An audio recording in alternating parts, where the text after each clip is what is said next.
Doutora em Mundo Antigo pela Universidade de Coimbra e mestre em História pela Universidade Federal de Minas Gerais, Priscila Gontijo Leite possui experiência na área de docência e pesquisa. Sua tese de doutoramento abordou o tema Ética e Retórica Forense e foi aprovada com distinção e louvor por unanimidade. Você acompanha hoje a primeira parte da nossa conversa sobre espiritualidade no mundo helênico. Seja bem-vinda, Priscila. Você quer enviar um comentário, dar alguma sugestão aqui para a nossa equipe? Você pode fazer isso me escrevendo uma mensagem, @Flávio Senra pelo Twitter. Você pode também acompanhar o Religare pela nossa página no Facebook, Religare, Conhecimento e Religião.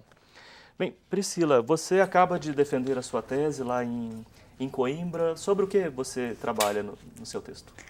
Bem, na minha pesquisa, eu tento investigar o uso de alguns elementos negativos na caracterização de adversários, especificamente no orador Demóstenes. Uma dessas características negativas é a impiedade. Então, com frequência, os adversários são caracterizados como ímpios. E eu fui investigar a razão de colocar esse elemento, mesmo quando a ação jurídica não envolve a impiedade. Sim. Nosso programa aqui, propriamente, não trabalha com esses termos jurídicos, mas na tese você toca uma série de questões que são religiosas. Como é que a gente pode falar de, bom, vou usar o termo mais comum, né, religião, quando a gente fala da Grécia Antiga? O primeiro ponto que nós temos que observar é que a palavra religião não é encontrada no vocabulário grego antigo. Tá? Então, nós temos outras palavras que vai expressar o fenômeno religioso na Grécia Antiga. Por exemplo? Uma dessas palavras é taton theon, que é as coisas próprias dos deuses, né? As coisas dos deuses. Então, não existe a palavra religião, mas os estudiosos do fenômeno religioso na Grécia continuam utilizando a palavra religião porque é possível distinguir, dentro da prática da sociedade grega, um conjunto de ações e de pensamento que a distingue das outras. Então, para esse conjunto de ações e para esse conjunto de pensamento e de sentimento, continuamos utilizando a palavra religião. Nós temos algumas outras palavras que também são relacionadas com essa relação que o homem tem com o sagrado. Uma delas é hieros, que significa sagrado. Nós temos hósios, que eu prefiro traduzir como religiosidade, mas também é traduzido por piedade. O seu contrário, anósios, né? Que então é a ausência desse sentimento de religiosidade, então uma falta com relação à religião. E um outro conjunto, que é o que propriamente eu investiguei, que é a asébia e a assébia. A eusébia, nós podemos traduzir por piedade, e a assébia por impiedade. Sim. Sobre essa questão da piedade, que propriamente ela significava no mundo grego antigo, e como é que depois esse termo foi ganhando uma outra conotação ao longo da cultura do Ocidente, particularmente através do cristianismo? Sempre quando eu estiver falando de piedade grega no programa de hoje, eu vou estar me referindo ao termo eusébio. Tá? É bom deixar isso claro, né? Porque pode ter outros termos que são traduzidos por piedade. Tá bom? A escolha dessa palavra piedade, para traduzir esse termo, ela pode gerar um pouco de confusão. Por quê? Porque a palavra piedade no português, que ela está bem influenciada pela tradição cristã, ela vai ter dois sentidos. Tá? O primeiro sentido é a relação do homem com o Deus, então esse sentimento que une o fiel ao Deus, esse sentimento religioso, e um segundo elemento, que é o sentimento de compaixão, que é muito valorizado na tradição cristã, porque na tradição cristã pensa-se, né, acredita-se que o Deus ele vai se comover com o sofrimento humano e aí ele vai ter vai interferir em favor, né, do homem. Então, tem esse sentimento, tem essa ideia de compaixão. Essa ideia de compaixão não é presente no termo eusébia. Tá? Então, o primeiro cuidado que nós temos que ter é esse. Quando eu estou falando de piedade, eu estou me referindo a essa ligação do fiel com Deus, não necessariamente com o sentimento de compaixão. Sim. O sentimento de compaixão a gente pode traduzir do grego a palavra helos. A palavra, perdão? Helos. Sim, sim. Entendi. Certo? E nesse caso, né, nesse específico do mundo grego, como é que a cultura lida com esse termo? Então, a piedade, a Eusébia, ela vai unir dentro desse termo um conjunto de ações e de pensamentos e de atitudes que vão mostrar a postura do homem, né, diante do sagrado. O mais fácil nós de perceber como definir a Eusébia, definir a piedade, é através dos atos. Então, quais são os atos que vai conduzir aquela pessoa a ter esse sentimento, né, essa ligação com o religioso? Então, é um conjunto de práticas, mais fácil de ser definido, é um conjunto de práticas que vai definir as ações do homem com relação à sua família, né, os seus pares, o seu conjunto de amigos e os seus concidadãos. Então, são ações dentro da família, ações com relação à cidade e ações com relação à divindade. Todo esse campo vai englobar o que significa a piedade no mundo helênico. Para entender o piedoso e o ímpio, né, em relação a essa ação, né, que vai desde a esfera mais privada ali da família à ação na ordem pública, né? O que isso tem a ver com esses conceitos outros, né, como bem e mal? E como é que se aplica a justiça nesses casos? Né? A Eusébia, uma forma bem simples da gente entender o que seria a Eusébia, que é o contrário da Eusébia, que nós vamos falar. A Eusébia, então, é impiedade. Tá? Uma forma bem simples de definir a Eusébia é a ausência ou a distorção do sentimento de piedade. Isso que é a definição do que seria ímpio, que parece bastante óbvio quando, né, se a gente for pensar. Mas quais então seriam as ações que poderiam ser consideradas ímpias? Elas são dos mais variados tipos, como você bem observou, desde da ordem privada até a ordem pública. Então, você tem, por exemplo, manchar de sangue em torno dos templos. Isso era considerado uma ação ímpia. Então, não poderia ter nem nascimentos, nem assassinatos em torno do templo, que era considerado um solo sagrado. Qualquer tipo de mutilação ou estrago a estátuas ou ao templo. Roubar o tesouro sagrado. Em Atenas, especificamente, nós temos que arrancar ou queimar oliveiras também era considerado uma ação ímpia, porque naquela sociedade a oliveira era associada a Atenas e por isso era envolto, né, de uma esfera sagrada, tanto que o controle, o Estado ele exercia um controle na plantação de oliveiras. Então, para você arrancar uma oliveira para colher, você tinha que pedir uma autorização da cidade.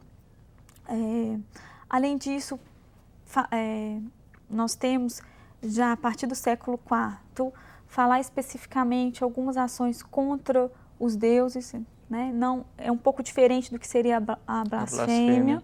Tá? Isso vai ser uma série de interditos que estão atravessados por questões religiosas, usando a nossa linguagem de hoje, né? Como é que a gente faz para sua formação é em História, você fez um doutorado na Faculdade de Letras lá em Coimbra.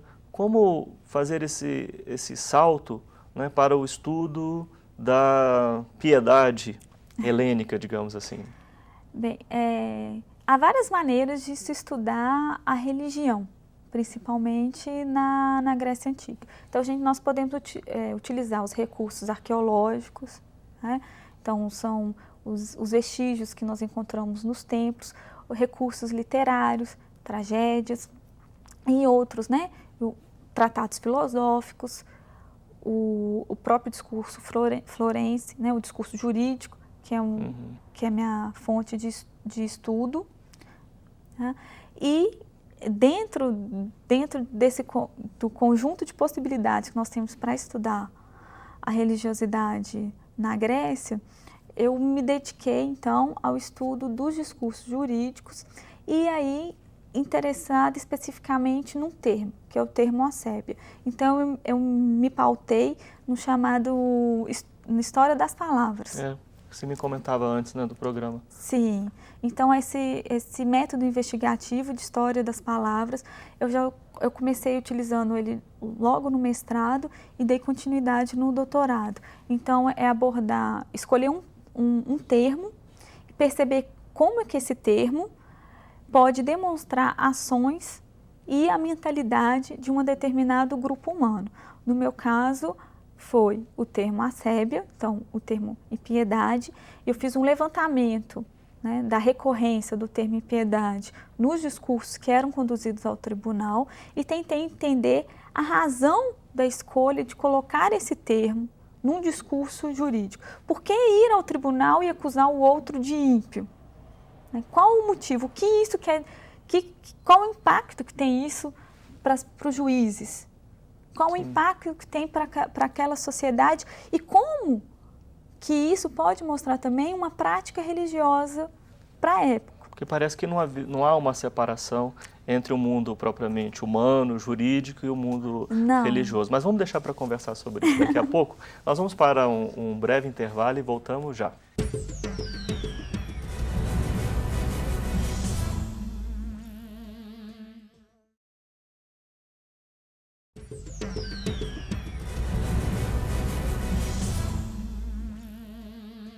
Estamos de volta. O Religare de hoje conversa com Priscila Gontijo Leite. Nós estamos falando sobre a espiritualidade no mundo helênico antigo. Priscila, um dos textos que você trabalhou também é o texto de Platão, né? Sim. Nós, na verdade, no final do primeiro bloco, você já falava do julgamento, como é que essa questão da impiedade aparecia no discurso jurídico, e o religioso, né, mesclado aí com o jurídico propriamente humano.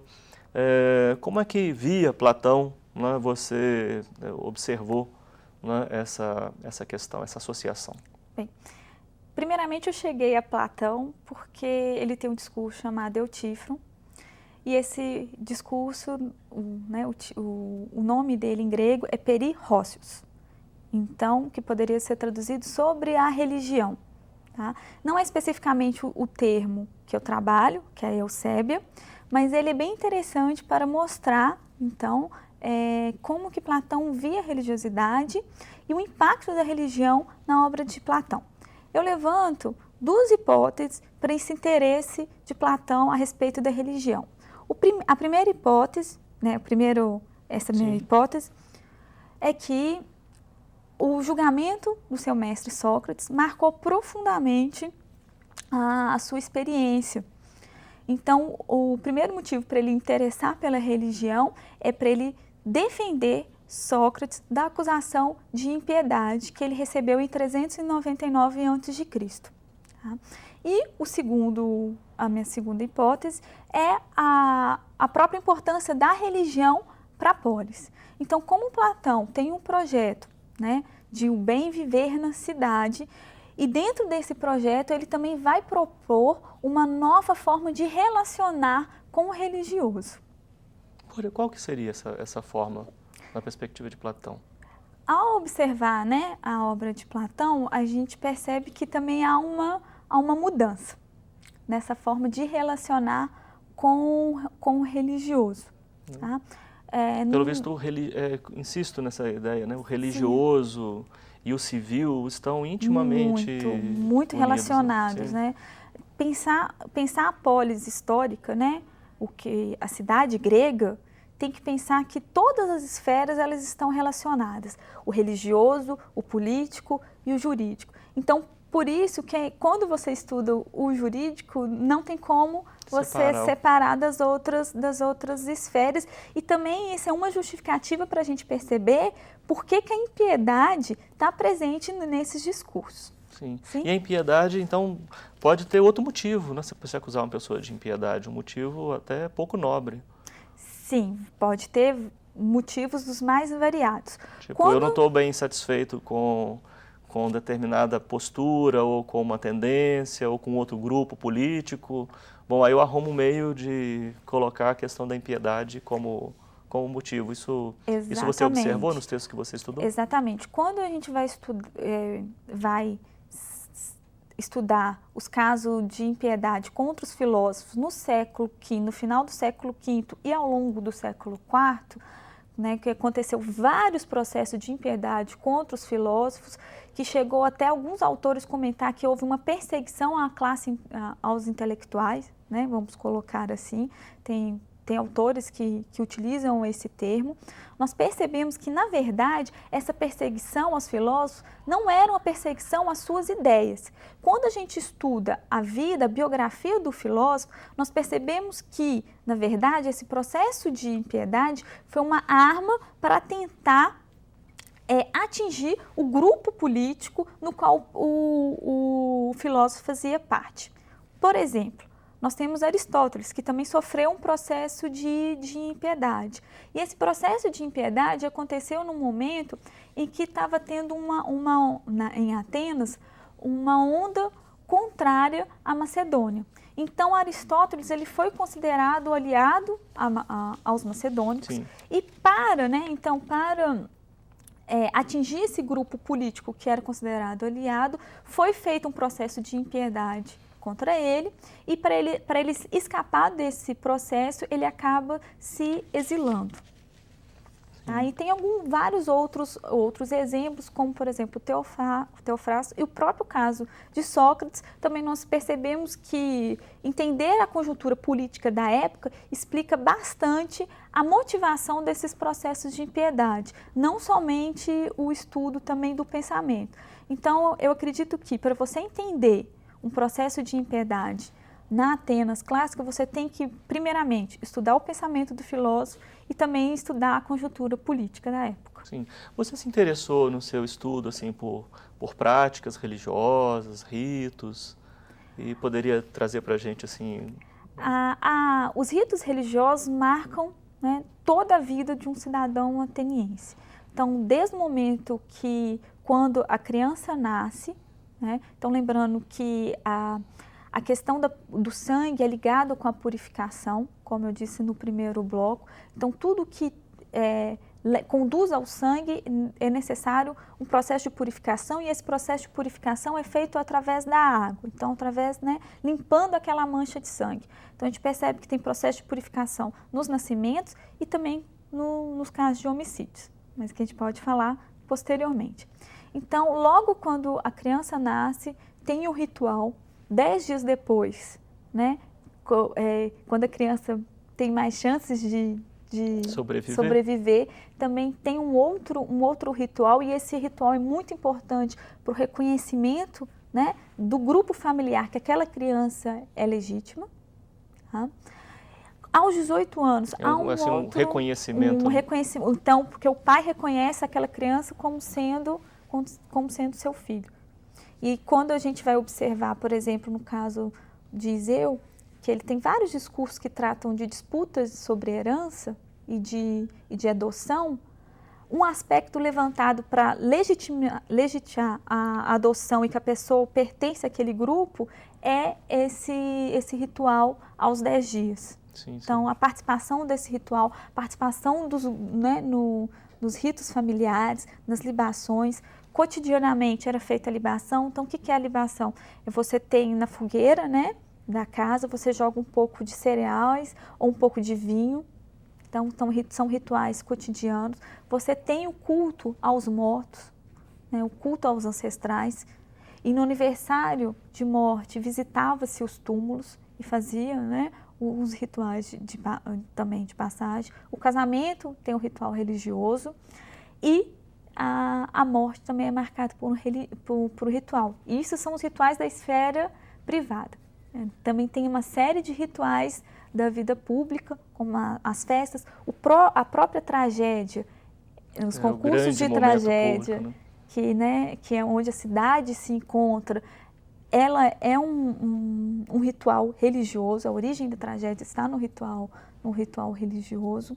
Os jogos esportivos, como por exemplo as Olimpíadas, que fica a mais divulgada, que foi resgatada, né, no final do século XIX, início do século XX, também são jogos esportivos, mas em honra aos deuses.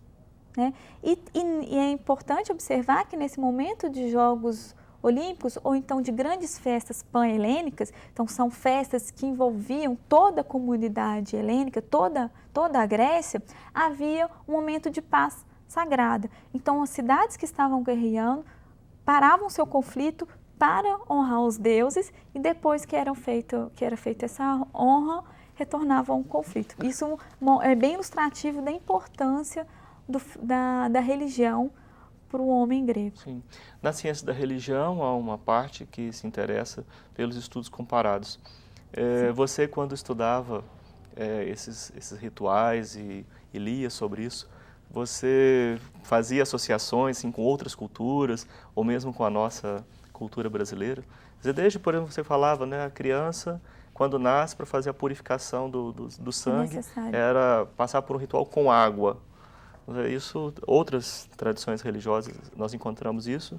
Aqui, na cultura cristã, o batismo também da criança. O elemento da água sempre é forte. Né? A apresentação da criança. Bom, felizmente nós vamos poder continuar um outro programa com a Priscila para continuar conhecendo mais sobre a espiritualidade helênica. O Religar é um projeto de extensão do programa de pós-graduação em Ciências da Religião da PUC Minas.